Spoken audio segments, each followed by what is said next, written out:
Hey y'all, welcome to Keys to the Streets. I have Tim on with me. Tim, what's the problem? You already started. Grand Rising Saints. Oh my God. Good morning. Good morning, y'all. We're bringing another episode of Keys to the Streets, talking about, whatever comes to mind. But, usually we start with the weekend wrap up. And I mean, technically, it is the weekend wrap up. Yeah, buddy. Game of Thrones. Did you see Game of Thrones last night? Did I? Oh my gosh! Oh, it felt so good to watch Game of Thrones on Twitter as a congregation. That was overwhelming. It felt great. Got to see a lot of commentary, and it did everything and filled me up just the way I needed to on the past Sunday, which was rain filled actually. So right, yeah, that we was really awesome. got some rain, so it just kind of made sense to stay in. I'll be all over the place, so this was actually a packed weekend for me. We celebrated my daughter's 9th birthday. So we were at Kalahari. Yeah, I know, man. I'm getting old. Oh my God. Big, right? Crazy. But yeah, we were at Kalahari for the weekend. And of course, we just so happened to go the same weekend of an anime convention. So, okay. So when I tell you Sailor Moon, like I saw Mario and his whole little crew, like it was so many people there, in wigs and dressed, however, like real costumes. Yeah, they get down to the cons. Had I known, that this was happening, maybe I would have reconsidered it because, we got kids there and them people did not care what they had on. But I had family coming into town, so we were just like, whatever. Of course, my mom was shocked most of the time looking at the people old black people and seeing adults in costumes. They don't like it. They don't like it at all. Okay, but yes, this weekend there was so much going on. The Kevin Gates concert happened yesterday, as well as, is it Alex Isley? Like there was, Isley. Yeah, right. There's been a lot of just things happening in the city, and so of course it's just so cool to see us having all these choices and things to do. There's a Women in Jazz Fest that happened as well. So yes, okay, to Black culture and us having choices and options. Definitely had options this weekend. Also, football season, it's kicking off. How are things, on the field right now? As we just get into it, Tim, of course. Well, to kind of recap what happened last week, I was able to and fortunate to attend one of the University of Texas open practices. I went to both sessions that they've had. Oh, that's real. That you sound like a real hater. It was very packed. I was glad that there was a lot of people that showed up and turned out. A lot of kids there, especially a lot of black kids, which made me feel really, really good. Because when I was coming up and younger, there wasn't really a lot of kids out at these type of events. So it's good to see that the University of Texas has really kind of shifted or is in the process of shifting culture from diehard fans to making this more of a family event. So it was cool to see all these little kids kind of running around. A lot of them coming from football practice or from school and stuff. And then over the weekend, the University of Texas named Quinn Ewers, 5-star transfer from Ohio State, former University of Texas commit before eventually going to Ohio State. He has been named as the starter and will be starting week 1 against the University of Louisiana Monroe. So let's hope that we can do something this year. I know last year was really bad. Enough. Thank you. We're going to go ahead and wrap up. Oh, okay. Thank you so much for that, Tim. Okay. Back to you, Keith. No. Back to you in the studio, Keith. No, but we also had some more additions to ACL. More of the lineup has been released. So, of course, still showing love to these Austin artists. I saw that Jay Soulja was added to the lineup. So it's so cool. Like with each rollout, they've added more artists and Austin-based artists. So good to see people getting that shine and that love. And he also was on the cover of the Chronicle this past weekend too. So good things he's doing, just, and cultivating the scene as well as, having his own music and events and things like that. So speaking of music festivals, South by Southwest deadline film submissions open tomorrow. So come on, y'all, submit these films. I've seen a lot of good indie films, Black indie films as well. So hoping y'all, submit and see if y'all can get some love and shine from South by. That'd be dope. Speaking of South by deadlines, the artist application deadline is October 7th. So that's, a ways away, but just want the creatives and people in the community to make sure that they just be on the lookout of that. For that, a lot of artists that I've talked to, especially in Austin, really miss out on that opportunity of being able to submit because the deadline is so early before South by. So you think, you don't really start thinking about it until November, December, and you've already missed the deadline. Like the early deadline is in August and the late deadline is in October. So October 7th is the artist application deadline and the film submission opens tomorrow. So y'all get into that. What else is happening in Austin, man? Well, we didn't talk about the Pride Parade that happened over the weekend. Right. Which was massive. There was a lot of people in town. The parade was...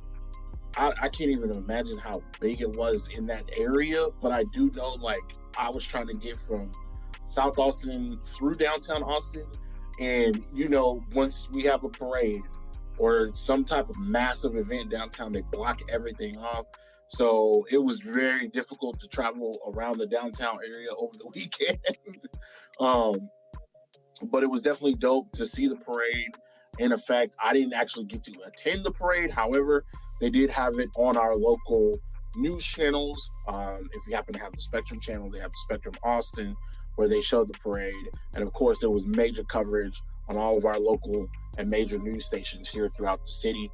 So it was dope to see. Man, it was that was a lot of turnout. A lot of people traveled from all over the country to come in to celebrate at the Pride Parade. So major shouts out to the people that host that parade. It was very, very dope to see. Yes. Look at Austin. I'm proud of us, man. We have things going on, things that are inclusive. Oh, also there was the car show and event at Rich's Art Gallery. Right. And that looked to be a success as well. Right. And it was just a showcase of lowriders and cars, a whole car show on the east side. Just so good to see what Rich is doing with his gallery and with his space and how he's really showing love and cultivating the scene in his space. And, just kind of paying homage to the history of East Austin. I think a lot of times when we're talking about how to, just advocate for the space or how to tell our story, we understand that there's not a lot of people living in East Austin anymore. And then also there's limited space that is reflective of our culture. But another way to keep that culture alive is through oral history, is in telling our story, is in events that are practicing preservation and, historic preservation. So shout out to Rich and his space, Rich's Art Gallery, and everything they're doing over there. But yeah, I think we're going to go to the next segment. I'll remember that. Let me type it in there, 9:45. But now we can get into, did you see the update about the Aqib Talib? I did. I did see that. That is unfortunate. Um, I really don't understand why that escalated the way it did. I understand um, tempers get hot. Football is a passionate sport, but this is still a little league game, and you would want to set some type of example. You know, withholding. Football is about having controlled rage, right? And so it was definitely not expressed in this manner because we did lose somebody, and that's unfortunate that that person lost their life in front of their child. So there's trauma, uh, through all of that. Everybody that there was there to witness that has experienced some type of trauma. So again, I hate the fact that that has happened. I have always been a fan of Akeem Talib, but he has always been known as a hothead. And I do hate the fact that this has ended the way it has. Which is still very unfortunate. Right. And that was a recent update because initially it was just that what was coming out as far as the news stations was that Jacob was the one who fired the gun, Right. and that, he was on the run. He was, surrendered last Monday. But at the same time, people knew that Aqib Talib was present, and it was just that he was present. Right. There was a statement released almost like he had no involvement at all. Right. So then to have these recent updates that essentially he could have been part of inciting the initial conflict, that's just really unfortunate. Yeah. It's an unfortunate situation for that family, for both brothers, one. But Yeah, like for sure. for everybody impacted by and affected by that, it's just crazy times, man. Very much so. And did you see, you know what? I'm not even going to speak about Trump. Let's go ahead and get into Dennis Rodman. So, so Dennis Rodman has been granted some type of, I don't know what the proper term of it is politically, but he is going to go to Russia. Okay. And he's going to go to Russia because he has a relationship with Putin. And in hopes that he can get Brittany Griner back without having to give up a merchant, aka the Merchant of Death. I don't necessarily understand why we're going to this lengths to use Dennis Rodman of all people. I don't understand why we can't negotiate properly and find some type of middle ground. But I guess we'll give Dennis Rodman a shot. This is not the first time that we've had a situation where Dennis Rodman has gotten involved. I forget what the other gentleman's name is off the top of my head. But he has talked to many people of power. And it is just the weirdest situation I've ever seen that we're going to use a former NBA legend, Hall of Famer, champion to go and get one of our U.S. citizens back home. So hopefully it works out. I'm really hoping it does work out. This is very weird to me. What are your thoughts about it? Because I have none. I don't know what to say about this situation. Well, you see how I threw you the alley because I'm really up here like, I want to hope for the best for everyone in the situation. Exactly. But I just, in all honesty, like, if I'm held prisoner, I don't know if I would want Dennis Rodman to come and speak on my behalf. I gotta be honest. Yo, that's funny. That's funny. So I pray for all those involved because, man, I just think, what world are we in? If he pulls it off, this will be great. If he right? Pulls it off. But I don't know. I guess I'm honestly I have mixed emotions about it. Just because I think lately in the times that we've had, people have I don't even know how to explain it, but people have been put in positions that I think they may not always be equipped for.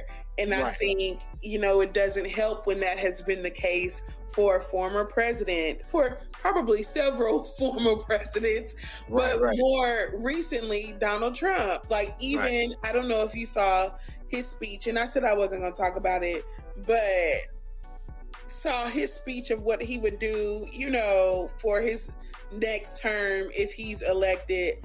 And I'm just like, we have really, really blurred the lines of influencers Yeah. and celebrities Right. and politics.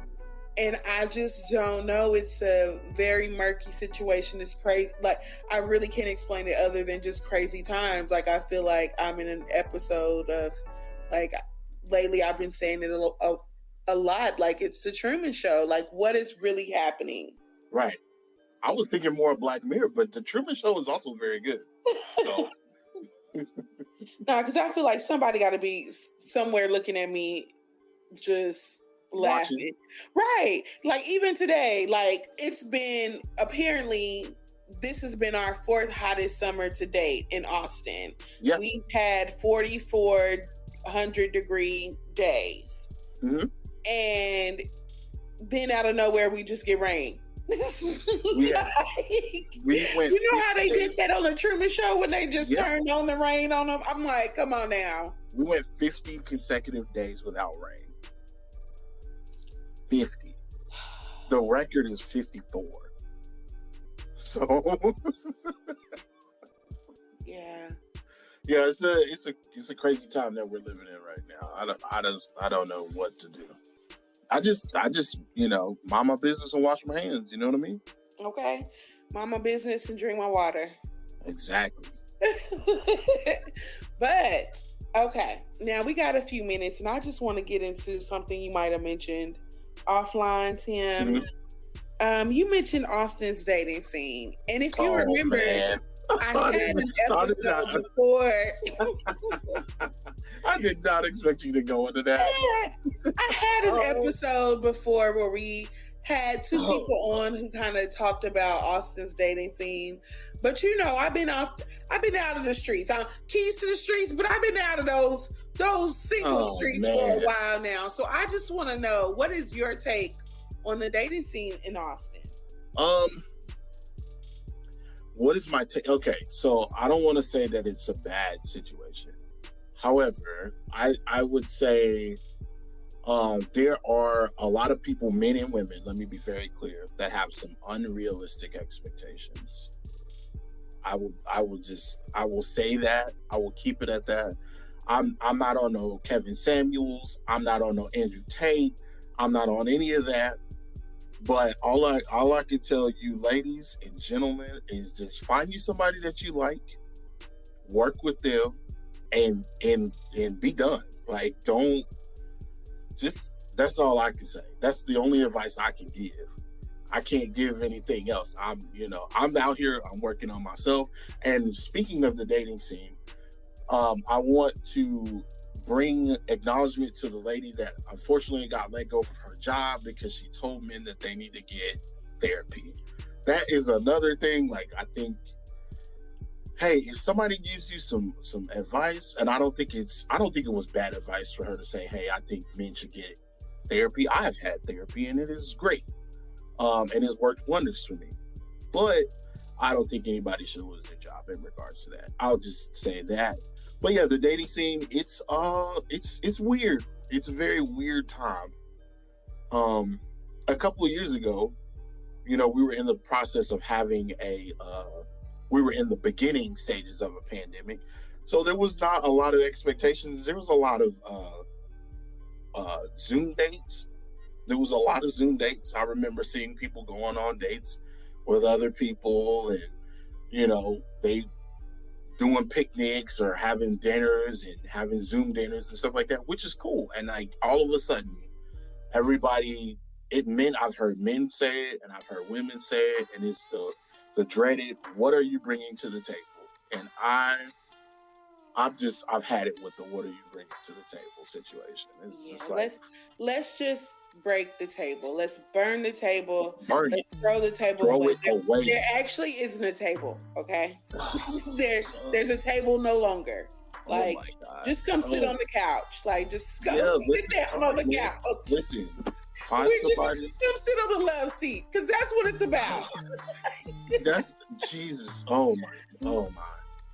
You know, all I can say again is just find somebody that you like and that you're interested in. Right. And if it don't work out, it don't work out. That's okay. It's okay. Well, I saw a recent, I saw some single people, honestly, people in general, in a little bit up in arms when there was a article released in Psychology Today called The Rise of Lonely Single Men. And it basically said dating apps in a drastically changing relationship landscape. And it just spoke to dating opportunities for heterosexual men. Now they're diminishing as healthy relationship standards increase. And it says men represent approximately 62% of dating app users, lowering their chances for matches. And I'm like, dang. Wow. Basically, it's saying heal, men, as this woman said who lost her job for saying that. But how more obvious is it, dating opportunities for heterosexual men are diminishing as healthy relationship standards increase? They're just women are asking for healthy Can you write a sentence on how you feel? And men are saying, no, I'm going to opt out. Well, actually, it's women who are opting out. Like, if you are not working on you and healing, these women are saying, go to the dating apps because it's a no for me. Oh my gosh, that's scary, right? I never thought of that. I've had quite a few of my friends suggest that I should try the whole dating app thing. I'm not doing that. I'm really, I guess I'm old school in that term. I still believe that, boy meets girl, boy gets phone number. I still believe in that. Right. In some cases, but I just don't I feel like when you go through a dating app, and I've signed up for a dating app. Actually, I take that back. One of my best friends signed me up for a dating app. I was on it for all of 7 days. And I got a message from one of my ex's friends, and I was like, I'm done. I signed out of that thing, and I deleted the number, deleted the profile, and I was done. I'm with you though. That's why I'm so glad I'm not in these single streets now, because I just don't think I could do a dating app. I'm like, come on now. People lie enough in your face. I'm not going to give you the opportunity to create a whole persona to catfish me, because Oh my God. Oh, Kiera, you would not. Oh man, I can just see your dating profile right now. I feel like your dating profile would say, don't, period. Just don't, period. I'm going to reclaim my time before you even message me. Have a good day. I said good day. Whatever, Tim. But crazy story. I have been watching Netflix. I work from home. So sometimes I'll just let shows or documentaries just go that I've heard people might have mentioned on, Twitter or whatever. Yeah. So I recently heard someone mention the Indian matchmaking show on Netflix. Oh, okay. And I got into that and started binge watching it. And it just was such an interesting take on dating.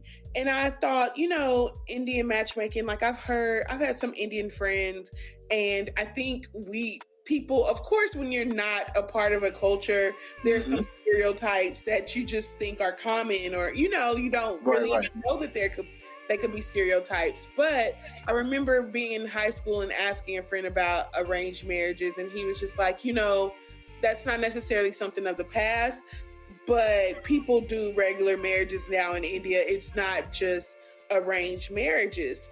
But watching this show on Netflix, it would just really open my eyes to different cultures and how other cultures date. And so it's called Indian matchmaking. And basically it's this matchmaker who goes to meet the families and meet the person who wants to get married. She Okay. learns about them, learns their interest in the partner, and then learns the feedback and interest of the family for their child and whom they're going to marry. So she basically has a database of all these single people, and Oh, she wow. matches them up all over.